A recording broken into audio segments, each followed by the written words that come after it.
Keikhlasan seorang satria, setelah lama hidup terlunta, menderita dan terhina, berusaha menaikkan harkat diri dengan menempuh segala pendidikan baik yang gratis atau meniru dari jauh kemudian diangkat menjadi adipati. Tahu kalau orang yang selama ini dianggap ayah ibunya ternyata orang yang menyelamatkannya saat dia masih bayi akhirnya karena mengerti kalau sebenarnya dia itu putra tertua Dewi Kunti.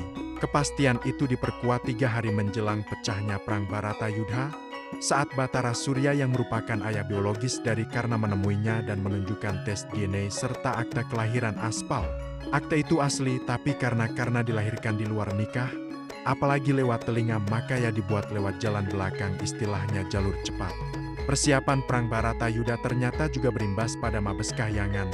Gosip merajalela siapa membantu pihak sini dan siapa membantu pihak sana, terutama para dewa yang sering iseng keluyuran ke Mayapada.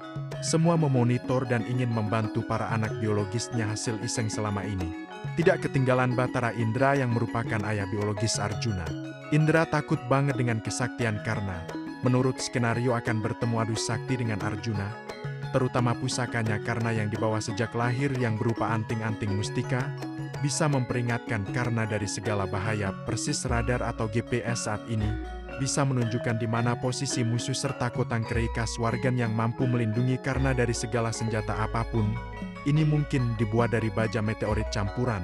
Wah, bisa gawat nih Arjuna, karena skenarionya kedua satria ini bakalan ketemu.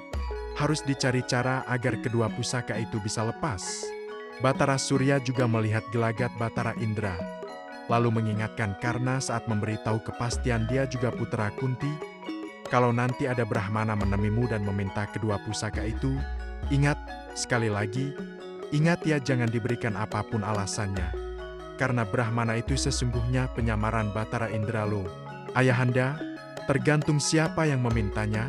Jika seorang Brahmana yang memintanya maka sebagai sifat seorang satria, hamba pantang menolaknya walaupun itu menyangkut nyawa hamba sekalipun. Demikian jawab Karna dengan teguh.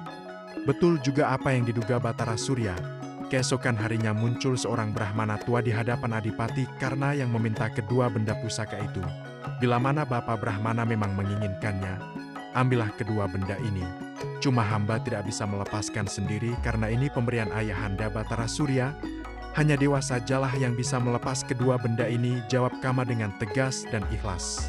Sang Brahmana karena memang jelmaan dewa menjawab, jangan khawatir Satria mulia, hamba sendiri bisa melepaskannya. Saat itu juga dilepaskan kedua pusaka itu dari tubuh Karna.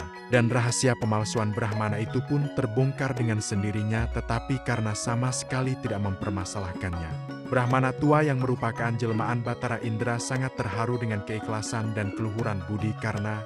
Karna, engkau sesungguhnya seorang satria sejati dan berbudi luhur. Sudah sepantasnya satria agung seperti Anda mempunyai senjata pamungkas. Terimalah ini anak panah Wijaya Capa sebagai ganti barang yang hamba ambil.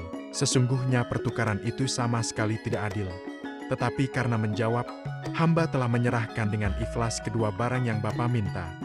Bila mana Bapak memberi senjata panah ini juga dengan ikhlas, hamba terima dengan senang hati. Karena sang satria sejati akhirnya gugur di medan perang pada hari ke-16 ditangisi oleh kedua belah pihak.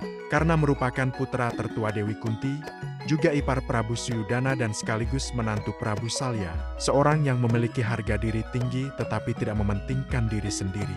Keikhlasan berkorban apapun termasuk pusakanya diberikan, keteguhan hati membela yang telah menolongnya Duryudana, kepatuhan terhadap orang yang dimuliakan dalam hal ini Brahmana dan berperang dengan kesungguhan hati walau tahu yang dihadapinya masih saudara sendiri merupakan sifat sejati seorang satria utama.